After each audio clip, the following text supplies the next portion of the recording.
7 days before death. The air was thick with humidity as Hiroshi Takeda stood outside the barracks, staring into the grey sky over Okinawa. The rain had just begun to fall in steady sheets, its rhythmic pattering against the tin roof blending with the distant hum of aircraft engines. He adjusted the white bandana tied around his head, the red circle of the rising sun centered on his forehead. Today, June 14th, 1945, marked 7 days before his death, though no one spoke of it in such stark terms. It was not death that awaited him, but a final duty, a collision of spirit and steel with the enemy. He was 22 years old, the eldest of 3 brothers, born and raised in Nagoya. His mother had died when he was just a boy, and his father, a stern retired army officer, had shaped his sense of duty and sacrifice. As the eldest, Hiroshi had always been the example. His younger brother, Shigeru, looked up to him, and though the bond between them was never openly spoken of, it was felt deeply. He had written Shigeru a letter earlier that morning, avoiding any mention of the mission ahead. Instead, he told his brother to look after their father and to study hard for university entrance exams. Inside the briefing room, the air smelled of damp wood and sweat. Lieutenant Commander Masaru Iwata stood before the map pinned to the wall, outlining the latest intelligence reports.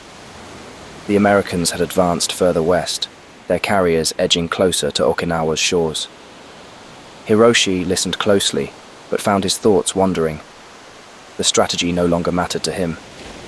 He would only need to memorize the coordinates and focus on the single task that remained, to guide his Mitsubishi A6M0 into the heart of the US fleet. The plane, once a symbol of Japan's aerial superiority, was now nothing more than a bomb with wings. The 500-kilogram explosive strapped beneath it was Hiroshi's ticket to eternity. As the rain continued outside, Hiroshi walked back to the barracks, the mud squelching beneath his boots. That evening, the meal was sparse: rice, pickled vegetables, and tea. The room was unusually quiet, filled with men whose fates mirrored his own. Some wrote letters, others stared blankly into their bowls. Hiroshi wondered what they were thinking. Were they frightened? He wasn't.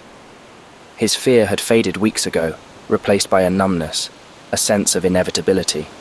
That night, he lay on his thin futon, listening to the rain, and thought about Shigeru, imagining his younger brother's laugh and the way his eyes lit up when they played under the cherry blossom trees.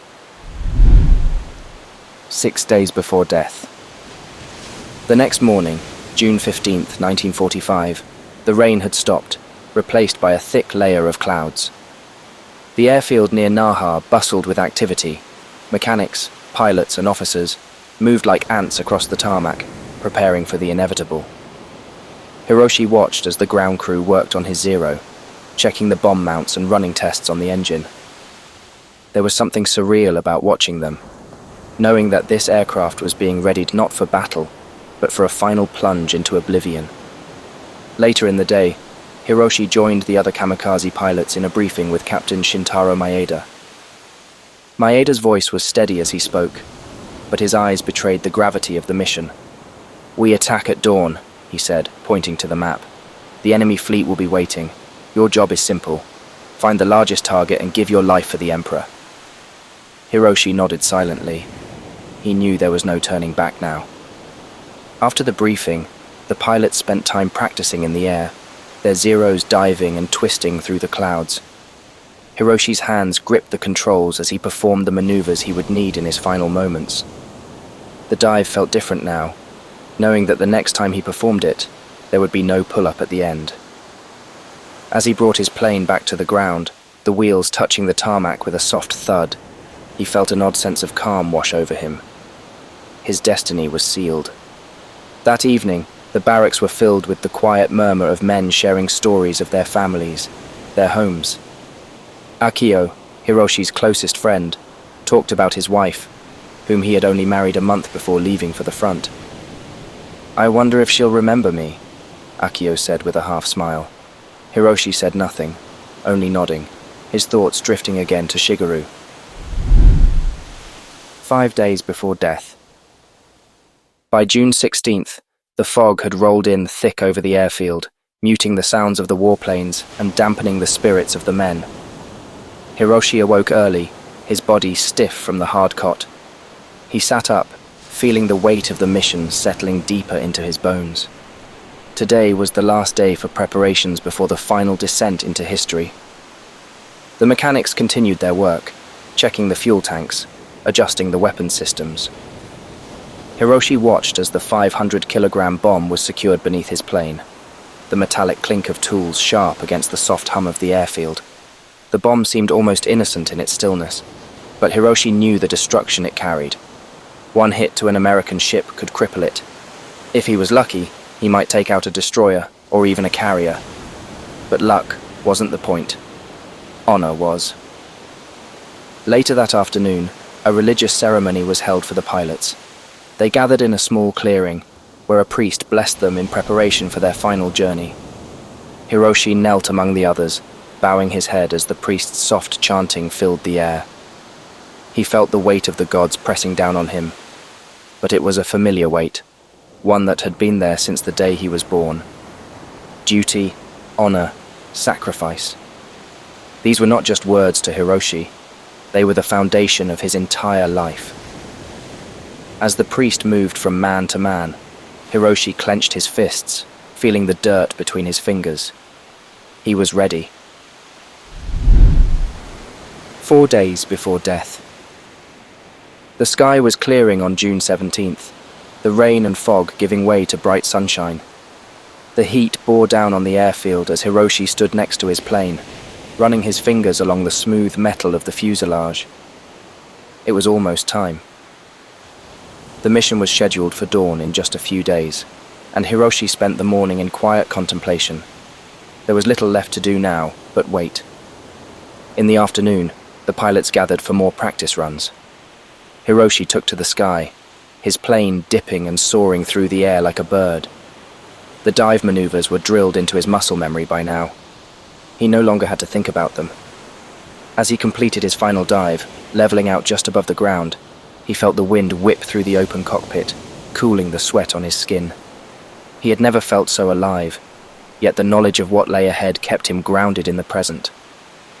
That night, the barracks were silent. Some men prayed, others wrote final letters to their families. Hiroshi didn't write. He had said everything he needed to in his last letter to Shigeru. Instead, he sat in the dark, staring at the ceiling, listening to the steady breathing of the other pilots. Soon, he would be gone, just another name in a long list of men who had given their lives for the Emperor. 3 days before death. The next morning, June 18th, Hiroshi woke to the sound of engines rumbling in the distance. The airfield was a hive of activity, as mechanics prepared the planes for the upcoming mission. The bomb beneath his Zero had been secured, and now it was time to run final checks. Hiroshi stood on the tarmac, watching the crew as they worked, but his mind was elsewhere. That afternoon, the squadron gathered for their final briefing. Lieutenant Commander Iwata spoke in low, measured tones, outlining the plan once more. "We will attack at dawn. The enemy fleet is positioned to the southwest. Your mission is to strike at the heart of their defenses." Hiroshi listened carefully, memorizing the details. He felt no fear, only a sense of duty. As the sun began to set, Hiroshi sat with Akio and the other pilots, sharing a cup of sake. The air was thick with tension, but the sake loosened their tongues, and soon the men were talking and laughing quietly, as if they were ordinary soldiers preparing for an ordinary mission. Hiroshi took a long sip, feeling the warmth spread through his chest. He would not see tomorrow, but he was at peace with that. 2 days before death. By June 19th, the air was dry and hot, the kind of heat that made every breath feel heavy. Hiroshi stood in the shade near the airfield, watching as the last preparations were made. His Zero gleamed in the sunlight, its bomb strapped securely beneath the fuselage, ready to deliver its payload.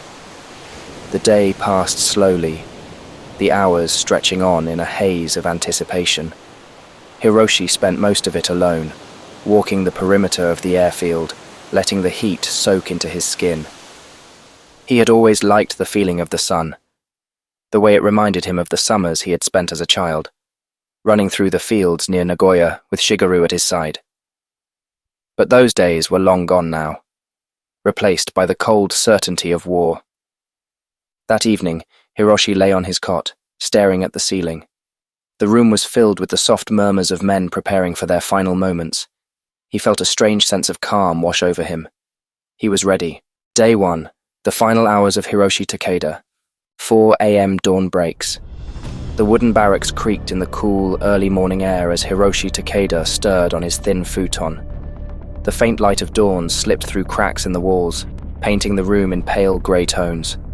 His eyes were open, staring at the ceiling, unblinking. The silence of the room was heavy, broken only by the soft breath of his fellow pilots, still lost in troubled dreams. Today was the day he had been trained for, the day he had accepted as his final duty. His heart beat steadily, a rhythm of resignation and resolve. He sat up, feeling the stiffness in his body from the restless night. His hands trembled slightly as he reached into the small satchel beside his bed, retrieving the worn photograph of his family. His father, a stoic former officer, his brother Shigeru, with his bright, youthful eyes. There was a tightening in Hiroshi's chest as he touched their faces, remembering fleeting moments of a childhood long lost. This would be the last time he would see them, even if only in a photograph. Outside, the world remained quiet, the barracks still surrounded by a shroud of mist clinging to the airfield. The weather had been calm, unusual for Okinawa at this time of year, where storms typically battered the island.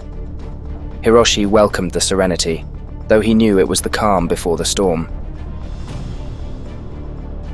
5 a.m. preparing for the final mission.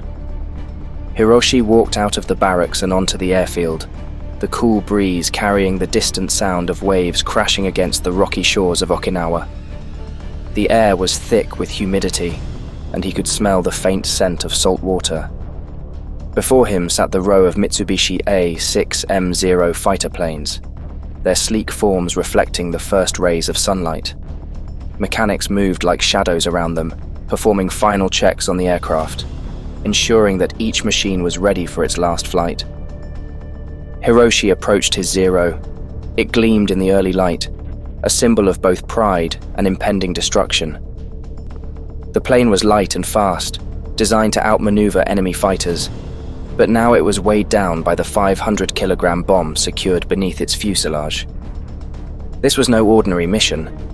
This was a one-way trip.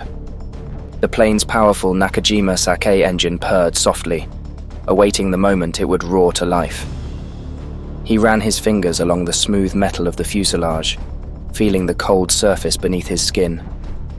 His mind flicked through memories of flight training, of dogfights over the Pacific, but those moments felt distant, like a life he no longer recognized. Today, there was no return flight. Today, the Zero would carry him into eternity. 6 a.m., the briefing. Inside the command tent, the air was heavy with anticipation.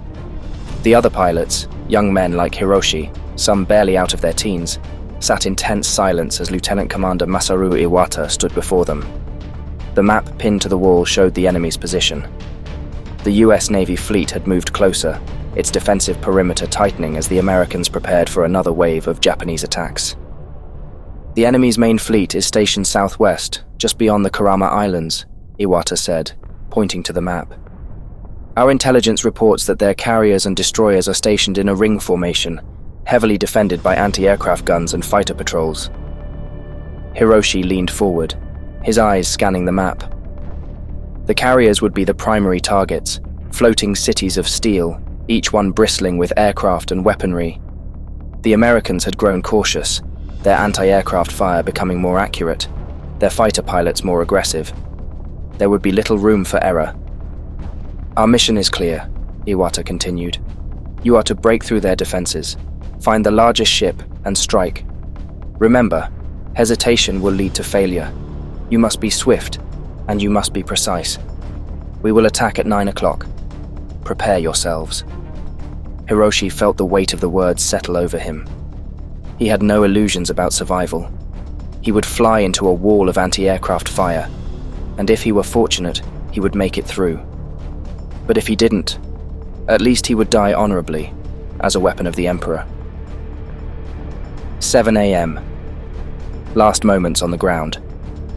The ceremony was brief, but solemn. The Kamikaze pilots stood in formation around the small shrine that had been set up near the runway.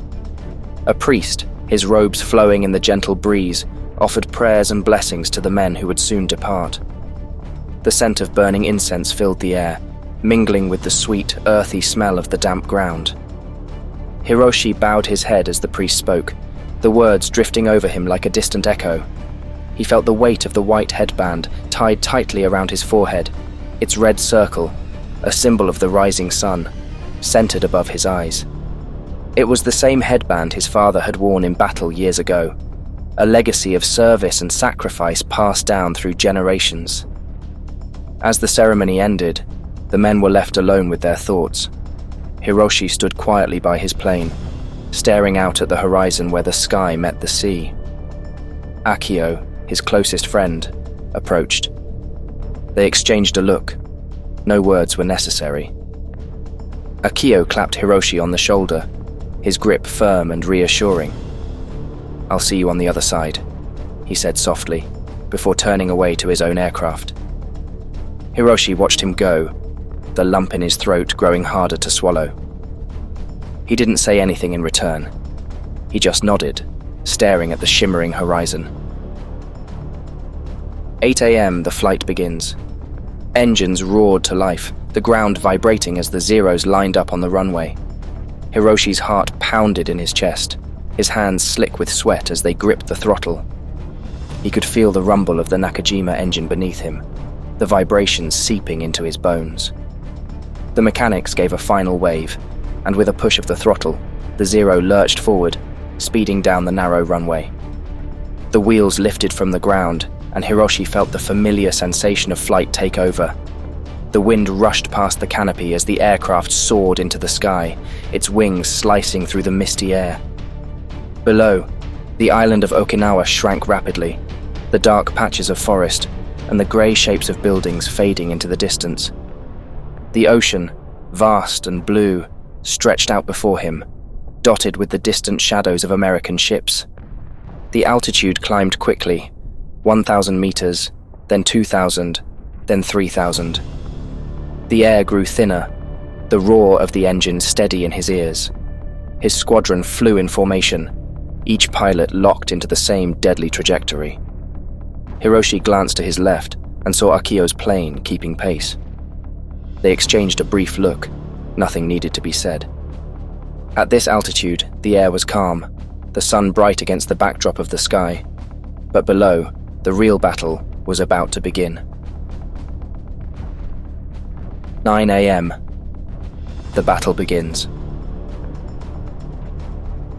The radio crackled in Hiroshi's cockpit as the voice of the squadron leader came through. "Enemy fleet in sight. Prepare for descent." Hiroshi squinted through the glass, scanning the horizon. There, far below, were the ships, dozens of them, their grey hulls cutting through the water like steel predators. In the center of the formation was a large American carrier, its deck lined with aircraft ready to launch. Surrounding it were destroyers, cruisers, and smaller vessels, all bristling with anti-aircraft guns. His heart raced. This was it. The squadron leader's voice came again. "Descend to attack altitude, 2,000 meters." Hiroshi pushed the stick forward, the nose of his Zero dipping toward the sea. The descent was fast, the air rushing past the cockpit in a roar. At 400 kilometers per hour, the plane sliced through the sky, hurtling toward the enemy ships. His hands gripped the controls tightly, his eyes locked on the carrier below. 9:15 a.m. anti-aircraft fire. As the planes descended, the first bursts of anti-aircraft fire exploded in the sky. Black clouds of shrapnel filled the air, the deafening blasts rattling the aircraft. Hiroshi's plane shook violently as he maneuvered through the barrage, the shockwaves slamming against the fuselage. The sky was alive with chaos. Tracers from enemy guns streaked past, flashing by the cockpit as Hiroshi weaved left and right, trying to avoid the deadly fire. He could feel the heat of the explosions, the shockwaves reverberating through his bones. His teeth clenched as he fought to maintain control. Suddenly, to his left, he saw Akio's plane engulfed in flames. It spiraled out of control, trailing smoke as it plummeted toward the ocean. Hiroshi's stomach lurched, but he couldn't afford to think about it. He pressed on, his eyes fixed on the carrier growing larger by the second. 9:30 a.m. final approach. The carrier loomed before him now, its massive deck teeming with activity. Sailors scrambled to man their guns, planes were being pushed toward the launch ramps, and the ship's anti-aircraft batteries fired relentlessly into the sky. Hiroshi's hands were steady, his breathing shallow but controlled. His plane, now at an altitude of 1,000 meters, was locked into its final descent. The Zero's speed increased, 500 kilometers per hour, then 600. The wind howled past the cockpit, the controls vibrating in his hands. He could see the deck clearly now, every detail sharp in his mind. The gun crews, the aircraft, the steel structures that jutted from the ship's surface. His target, 9:35 a.m., the final moments.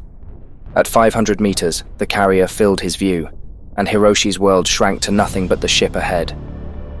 The anti-aircraft fire was deafening now, explosions ripping through the sky around him. His plane shook violently as shrapnel tore through the wings, but he pressed on, ignoring the smoke that trailed from his engine. He felt a strange sense of calm wash over him as the seconds ticked away.